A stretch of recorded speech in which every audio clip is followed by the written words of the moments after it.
बिस्मिल्लाहिर्रहमानिर्रहीम बिस्मिल्लाहिर्रहमानिर्रहीम अस्सलातु वस्सलामु अलैका या सय्यदी या रसूलल्लाह व अला आलिका व सहाबिका या सय्यदी या हबीबल्लाह। मौजूद नाज़रीन इकराम, आप देख और सुन रहे हैं इस्लाफ की बातें यूट्यूब चैनल। आप सबको इस्लाफ की बातें यूट्यूब चैनल पर खुशामदीद। मैं हूँ आपका मेज़बान मोहम्मद इरफान। अस्सलामु अलैकुम व रहमतुल्लाहि व बरकातुहू। मौजूद नाज़रीन इकराम, अभी थोड़ी देर पहले ही मैं अल्लामा मोहम्मद सुलेमान मिसबाही साहब आपका बयान सुन रहा था। अल्लामा साहब बड़े ही पुरवकार तरीके से गुफ्तगू फरमाते हैं और बड़ा ही अच्छा उनका एक रवैया है। बड़े ही दरवेश इंसान है। अल्लाह पाक आपकी ज़िंदगी में बरकत अता फ़रमाए। और मैं ज़ाती तौर पर उनका बड़ा फ़ैन हूँ। तो उनका बयान सुन रहा था। आप फरमा रहे थे कि ज़िला गुजरात में मैं कहीं पे बयान कर रहा था कि मैंने अपने दादा मुर्शद हकीम अब्दुल हई रहमतुल्लाह अलैह आपका ज़िक्र किया 2-3 दफ़ा। तो महफ़िल में से एक बंदा उठ के मेरे पास आया और मुझसे कहने लगा कि अल्लामा साहब, आपका हकीम साहब के साथ क्या ताल्लुक़ है, क्या निस्बत है आपकी? तो अल्लामा साहब कहते हैं कि मैंने उससे कहा कि यार, मैं जो कुछ भी आज हूँ ये उन्हीं के नज़र करम से है। अल्लाह पाक ने मुझे अता किया हुआ है। तो वो बंदा कहते हैं जी मेरे गले लगा और रो पड़ा। और जिनके यहाँ मैं गया हुआ था, जो मेरे मेहमान नवाज़ थे या जिन्होंने मेरी मेज़बानी की थी, उनसे वो कहने लगा कि ये मेहमान मुझे दे दो, मैं इनकी जो है ना खिदमत करना चाहता हूँ। तो लिहाजा उन्होंने इनकार नहीं किया और मैं उनके साथ कहते चला गया।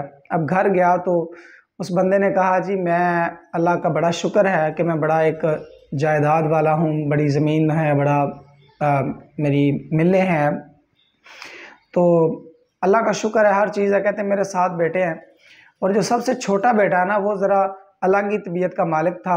वो बड़ा ही यानी कि ना, यूँ समझ लीजिए कि एक जो सुलझे हुए और अच्छे लोग होते हैं उनसे ज़रा हट के था।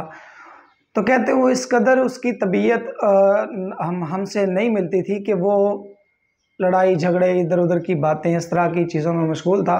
एक दफ़ा एक लड़ाई में उसने एक बंदे को, एक लड़के को कत्ल कर दिया। तो बात आगे बढ़ी, अदालतों कचहरियों में बात गई। तो वो भी जो बंदा था जिसका बेटा था मरा हुआ था, वो बंदा भी बड़ा जायदाद वाला था, चौधरी बंदा था। इधर से मैं भी चौधरी था। कहते जी बड़ा केस आगे बढ़ा तो फाइनली जो रिज़ल्ट मिला, जो जज ने फ़ैसला सुनाया, वो मेरे बेटे के ख़िलाफ़ हुआ कि सज़ाए मौत की सज़ा सुना दी गई। अब कहते जी मैं बड़ा परेशान हुआ। अब मैंने अपना सारा जो मेरा वस था, मैंने अपना ज़ोर था चला लिया। अब मुझे एक बंदा, कहते मेरा दोस्त था, उसने कहा यार, तुमने दुनिया वालों के साथ तो बड़ा अपना हिसाब किताब लगा के देख लिया, तुम्हारी बात नहीं बनी। अब कोई ऐसा बंदा ढूंढो जिसका खुदा के साथ रब्ता हो, जिसकी वहाँ भी चलती हो। तो कहते मैंने कहा ठीक है, बात तो अच्छी है, ठीक है।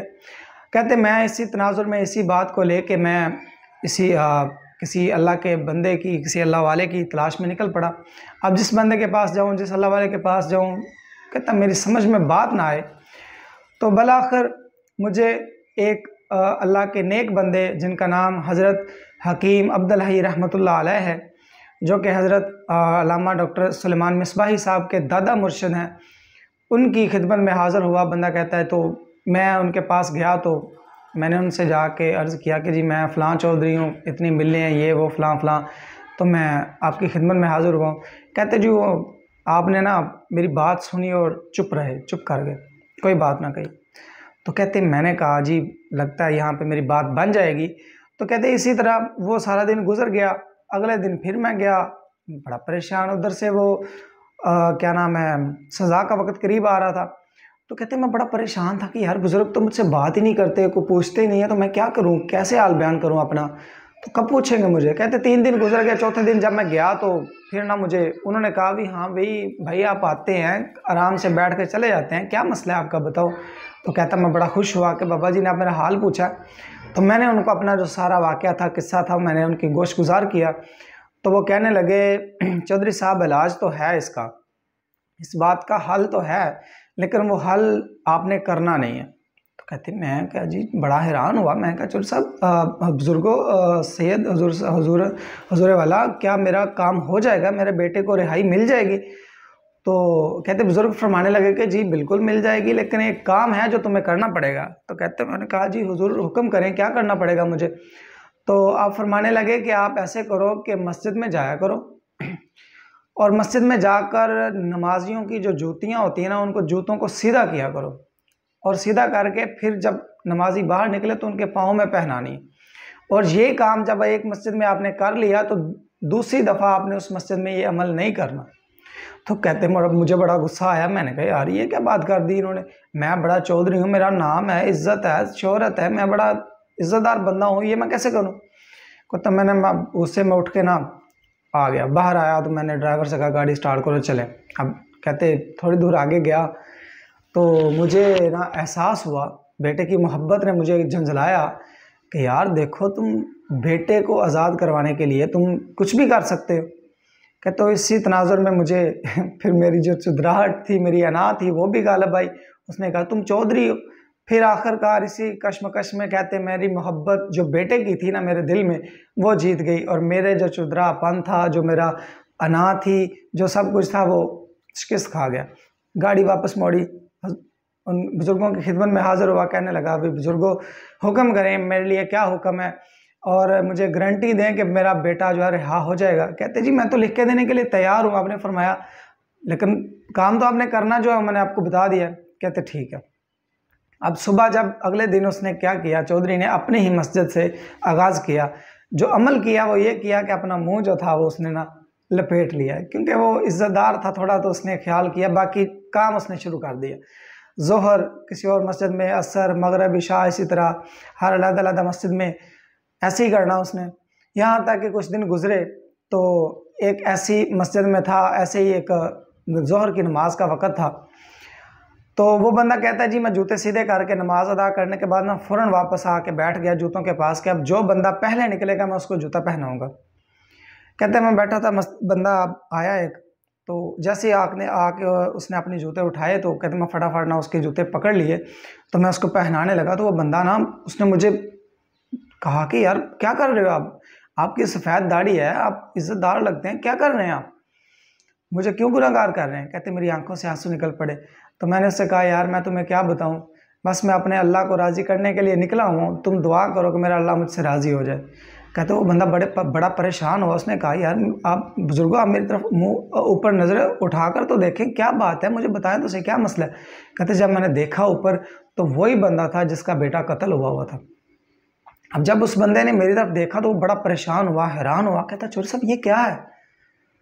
तो कहता मैं बस उसको कहने लगा कि यार बस क्या बताऊं, उधर से मेरी आंखों में आंसू जो थे वो कतार बांधे हुए थे, बड़ा रो रहा था।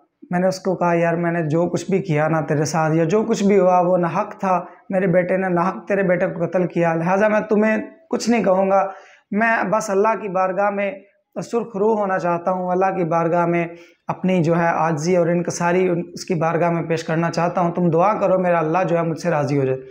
अब वो चौधरी बंदा था, उसने कहा यार देखो अगर तुम इतने गिर चुके हो अल्लाह की बारगाह में और इतनी आजिज़ी और इनकसारी का मुजाहरा कर रहे हो तो यार मैं भी चौधरी हूँ, अब मैं भी लिख के दूंगा इंशाल्लाह सुबह तेरा बेटा रिहा हो जाएगा, मैं भी तुम्हें कत्ल माफ़ करता हूँ। अब देखें इसमें दो चीज़ें हैं।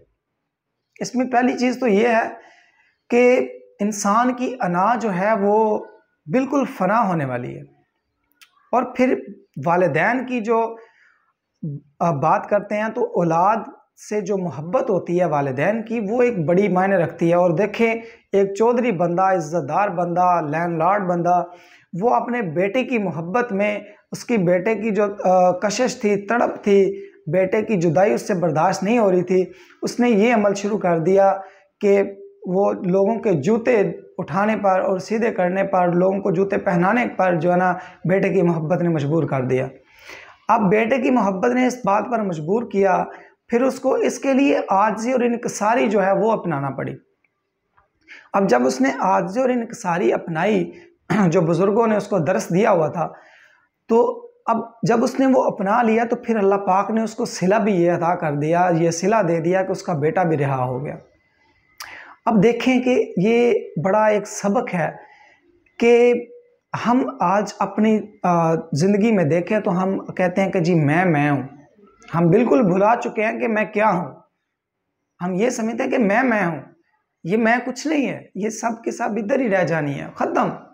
जैसे ही हमारी सांस बंद हुई, हमारा नाम मिटेगा, सबसे पहले हमारा नाम मिटेगा, हमारी पहचान ख़त्म हो जाएगी, और मैं कहता हूँ हमारे अजीज़ रिश्तेदार सब कुछ ख़त्म हो जाएगा। हम मैयत कहलाने के लिए जो ना पड़े हुए होंगे।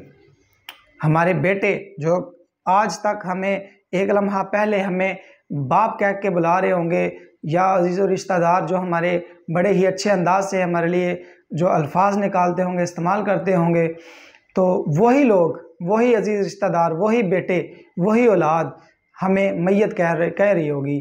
तो भाई बात समझने वाली यही है कि इससे पहले ही आज और इंकिसारी को अपना लें, जो कि अल्लाह पाक को बड़ी ही मकबूल है और अल्लाह पाक बहुत ही पसंद करता है इस चीज़ को। फिर जब आप आजिज़ और इंकिसारी अपना लेते हैं तो फिर अल्लाह पाक आपकी मुश्किलात को बिल्कुल आसान कर देता है और मुश्किलात को हल कर देता है, बल्कि कोई मुश्किल आने ही नहीं देता। अल्लाह पाक से दुआ है कि अल्लाह पाक हमें आजिज़ी और इंकिसारी में रहने की तौफीक अता फरमाए और नबी पाक सल्लल्लाहु अलैहि वसल्लम की सुन्नतों पे अमल करने की तौफीक अता फरमाए, क्योंकि आजिज़ी और इंकिसारी नबी पाक सल्लल्लाहु अलैहि वसल्लम की ज़ात मुबारका जो है उसने हमें बता दिया है कि आजिज़ी और इंकिसारी क्या है।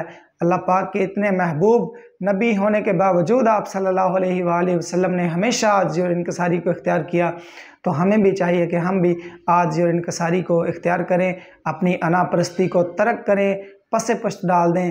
अल्लाह पाक हमें कामयाबियों से नवाजे। आमीन सुम्मा आमीन।